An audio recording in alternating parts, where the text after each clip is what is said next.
Cuando uno analiza en el Tanaj las potenciales citas en las que se refiere que el Mesías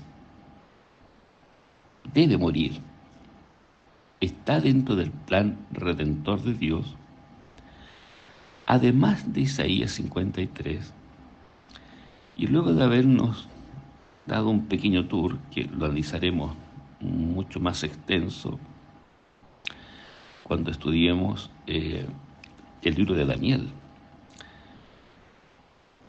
Y lo he citado y le he hecho el preámbulo de cómo Jesús, reconociéndolo como profeta, me invita a investigar esto de la abominación desoladora. Y cuando dije que si yo analizaba al revés, es decir, desde el final hacia el principio, Mateo 24, habían conceptos que se encuentran ahí en Daniel y que en Daniel los traslada hacia el tiempo del fin, casi a la previa de las resurrecciones. Entonces, ya esa sola invitación y esa sola insinuación me hace a reestudiar todos los capítulos del libro de Daniel con una mirada mesiánica. Porque si Él es el principal de todo el Tanakh, es el Señor, es el ungido, es el Cristo, es el que le pone el sello al pecado y es el Hijo de Dios. Por supuesto que son frases terribles en los oídos de un estudioso de la hermenéutica judía, pero es lo que hemos ido obteniendo en estos diálogos que el propio Jesús tuvo cuando hizo uso de esas citas en torno al Tanaj, cuando conversó con los líderes que manejaban muy bien las citas hebreas y los contextos. Y en medio de todo eso, Él insiste en que es el Señor, que está sentado al lado del Señor, insiste que es el ungido para dar buenas nuevas, y ese ungimiento lo califica como el Cristo, está ungido. Su propio nombre para perdonar y ser un salvador y de pecado, como lo diría el profeta Isaías. Entonces, cuando uno va ahora a Daniel, bajo el principio mesiánico, la profecía de las 70 semanas,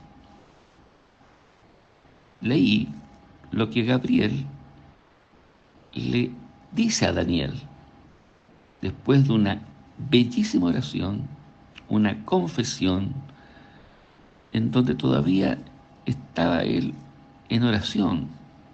Dice que aún estaba él hablando, diría Daniel, capítulo 9, verso 20. Estaba orando y dice, confesando mi pecado y el pecado de mi pueblo Israel. Él está en el capítulo 9, desde el 1 hasta el 20, conversando en un diálogo a través de la oración como un amigo con su Creador.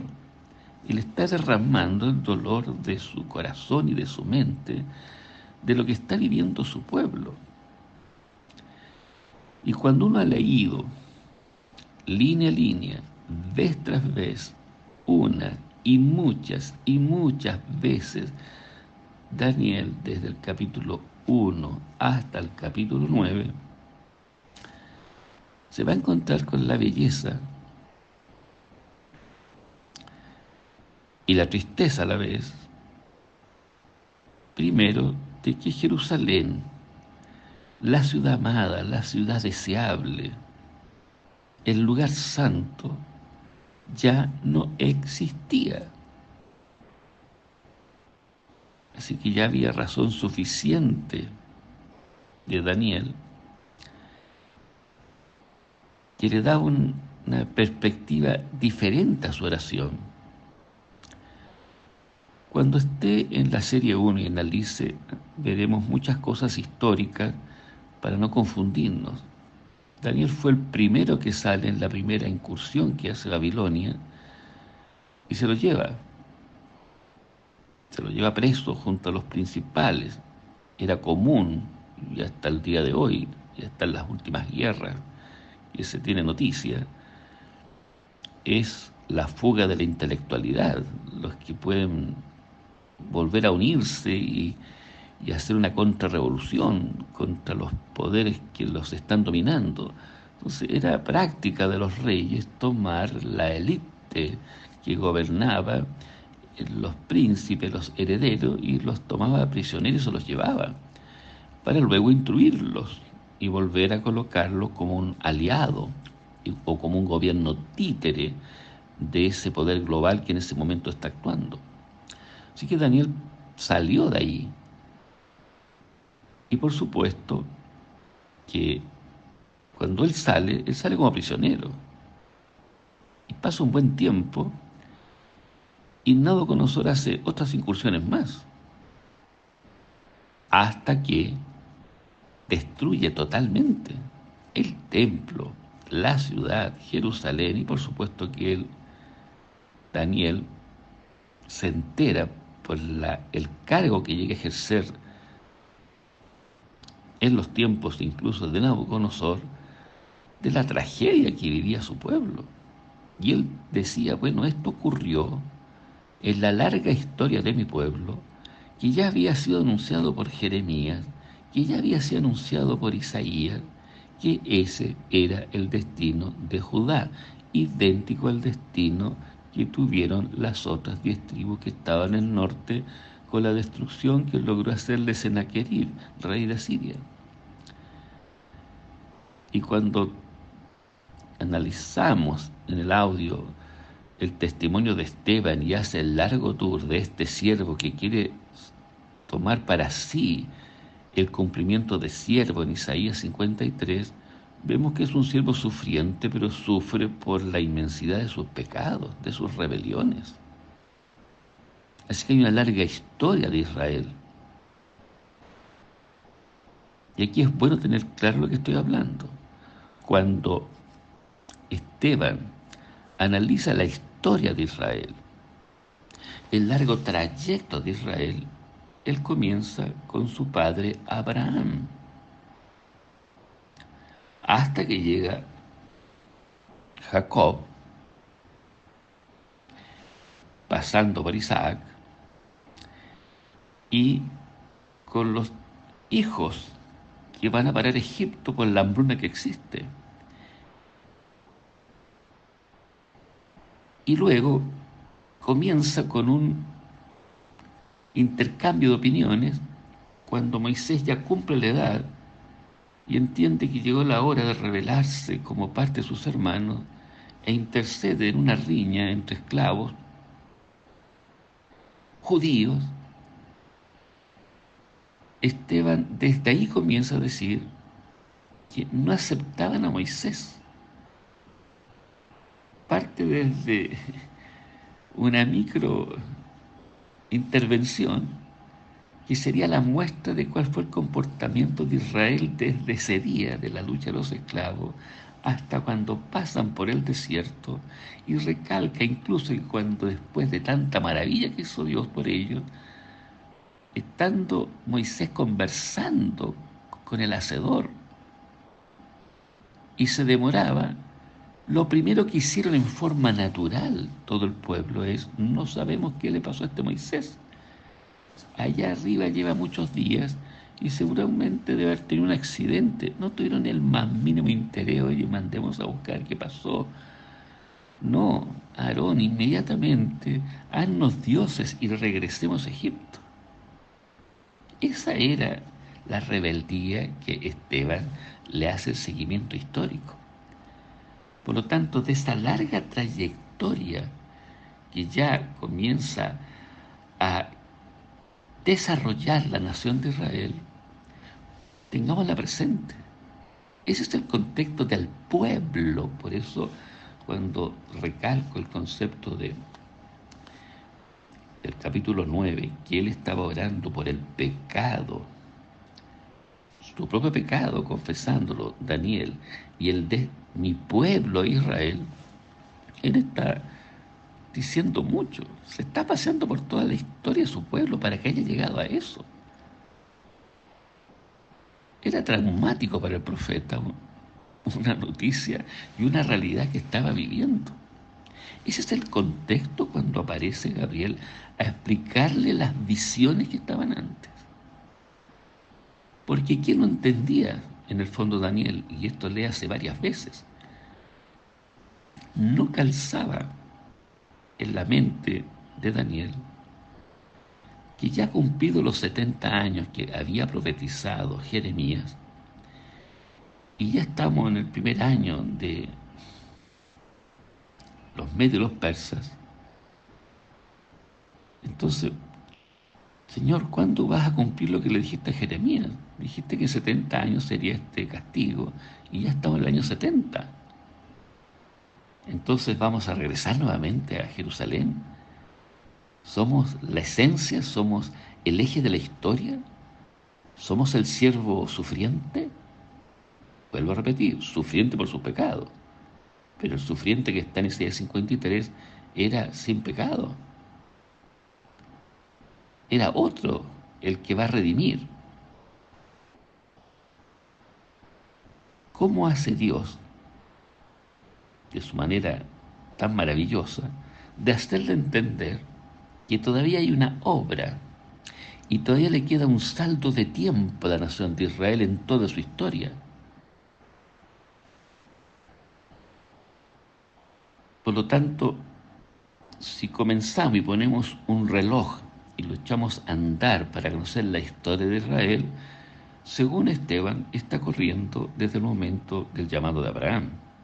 Y el momento de la tosudez de su mente, el reloj comienza cuando Moisés está intercediendo con dos de sus hermanos que están peleando.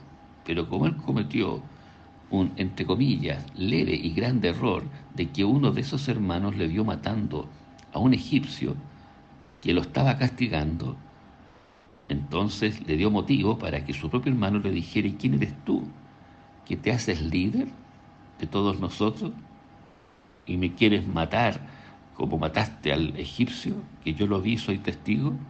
¿Es el liderazgo que tú nos quieres hablar? Porque lo que estaba haciendo Moisés era reprendiendo al que injustamente estaba tratando a su hermano. Ahí está el ADN, el átomo, la célula, ¿ya?, del inicio, la progenie de esta desobediencia terrible de toda su historia. Pero aún así, habiendo recorrido ya muchos años en el transcurso de esa historia, todavía había una reserva de historia para Israel.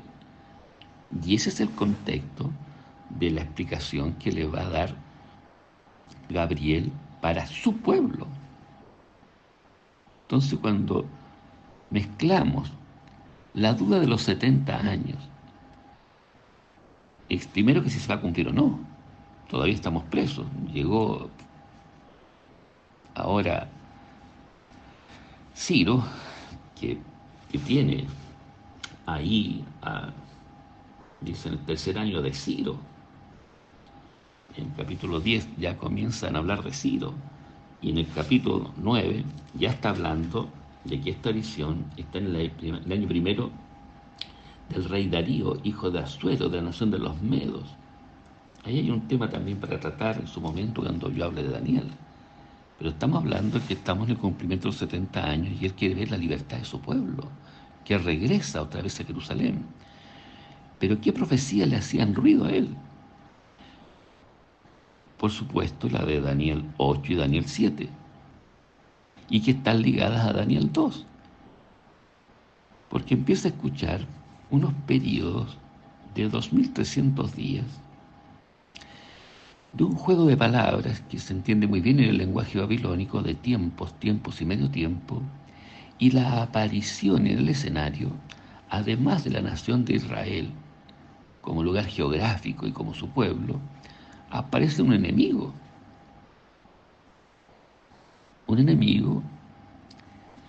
que tiene una cierta relación con 10 cuernos. Entonces la pregunta es, ¿y estas fechas que aparecieron, qué tienen que ver conmigo? ¿Quién es este poder?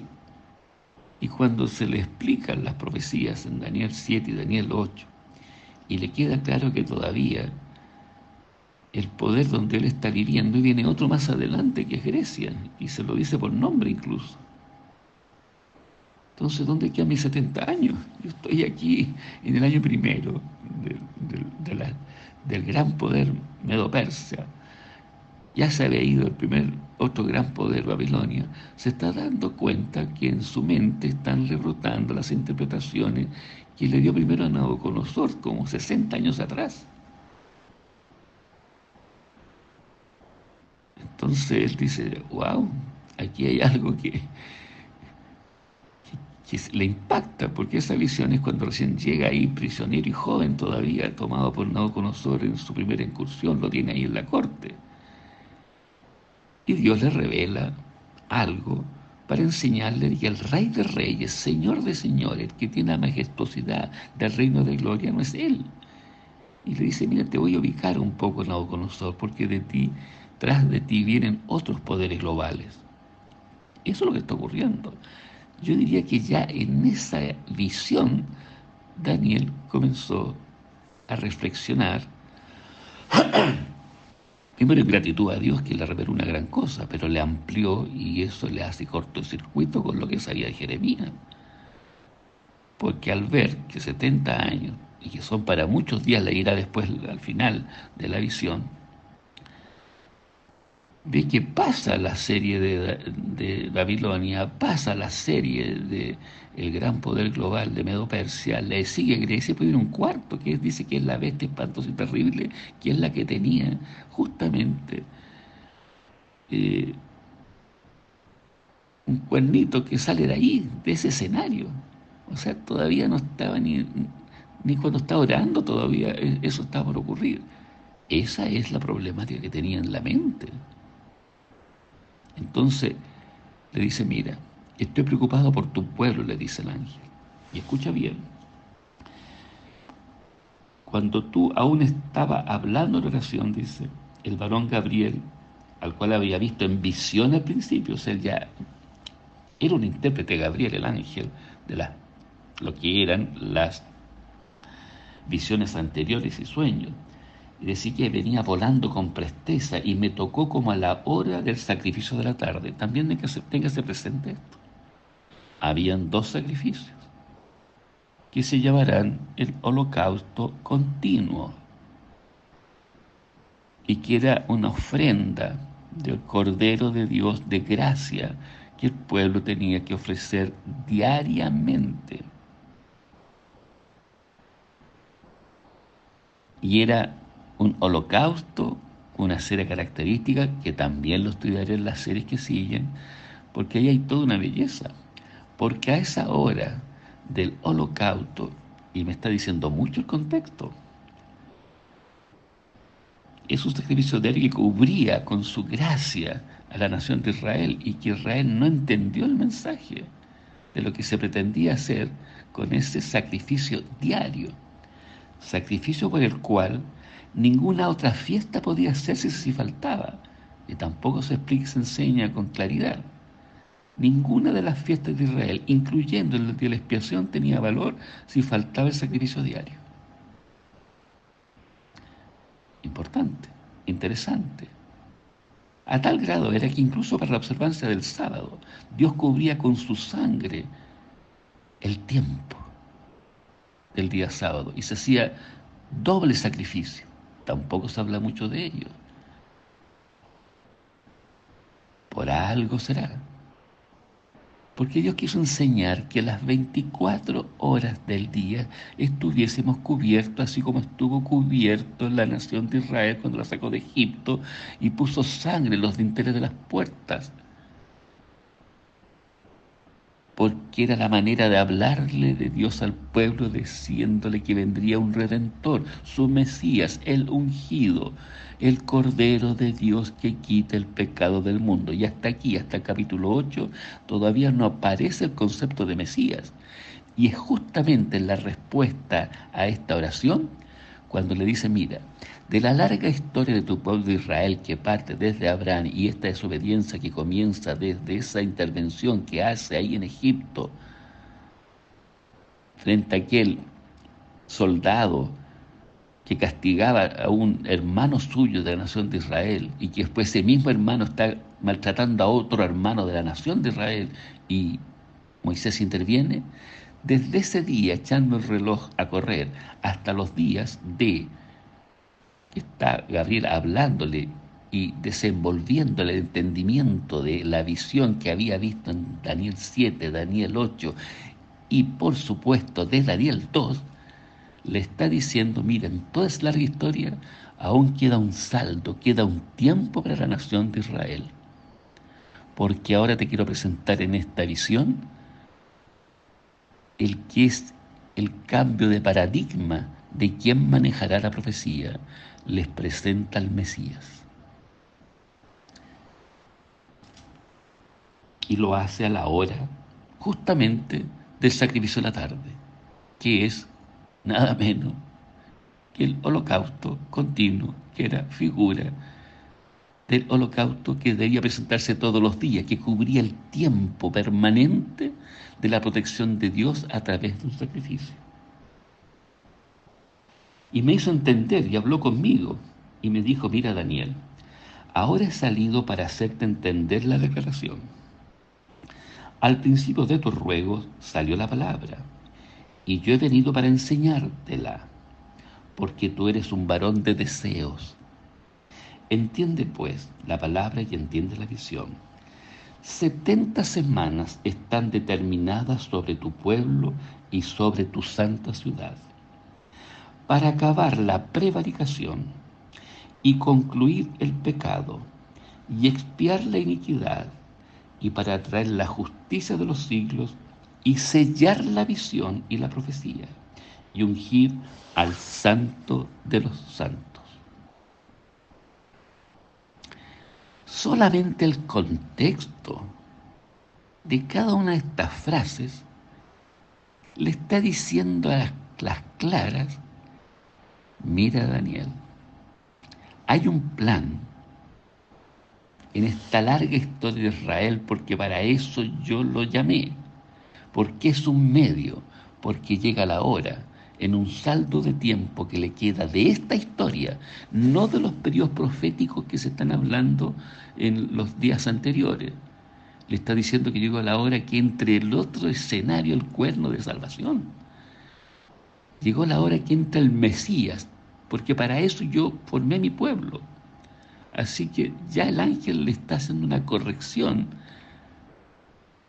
hermenéutica de cómo está viviendo y estaría en su mente traduciendo los hechos de Daniel en sus días, porque el cielo, el Señor de los cielos está enviando a su ángel Gabriel para decirle, mira, la hermenéutica del cielo es diferente, tiene que entrar todavía el Mesías.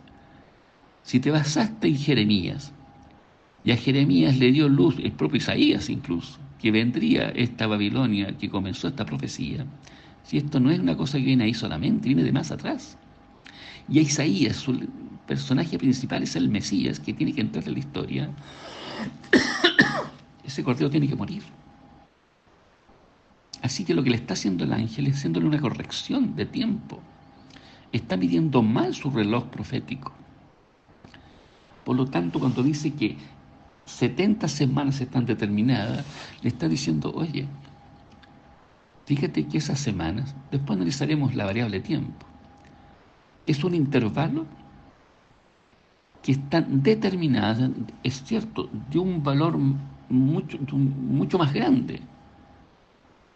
Es el valor más grande que tiene Dios para el conteo de la historia de la nación de Israel, que todavía no ha terminado.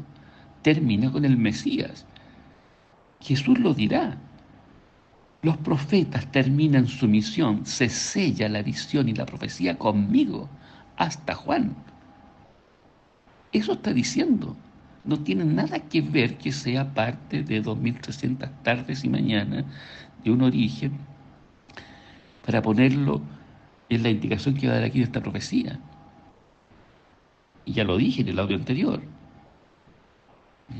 Y otras veces lo pasaré a llevar y lo diré con mucho más detalle cuando analicemos la serie 1. Porque este primer ajuste que le está haciendo el ángel está diciendo, mira, ven esta profecía de las 70 semanas que está el Mesías. Porque el Mesías es el único que tiene la misión para acabar la prevaricación. Tú oraste por tu pueblo, pues bien, la prevaricación de tu pueblo se va a acabar. También se va a concluir el pecado. Dios tiene un plan para esto. Va a expiar la iniquidad. No hay un solo justo, solamente el Cordero de Dios que decía Isaías 53, que sobre él se cargan todos los pecados de la humanidad. Y para traer la justicia de los siglos, no hay un solo sacerdote, ni sumo sacerdote, ni principal en toda esta historia de porfía del pueblo de Israel que sea capaz de darle cumplimiento a esto. Sellar la visión y la profecía es decirle al pueblo de Israel, sabe que se acabó. Ya no hay más profecía en relación con el Mesías porque Juan será el último y quedará el anuncio del Señor.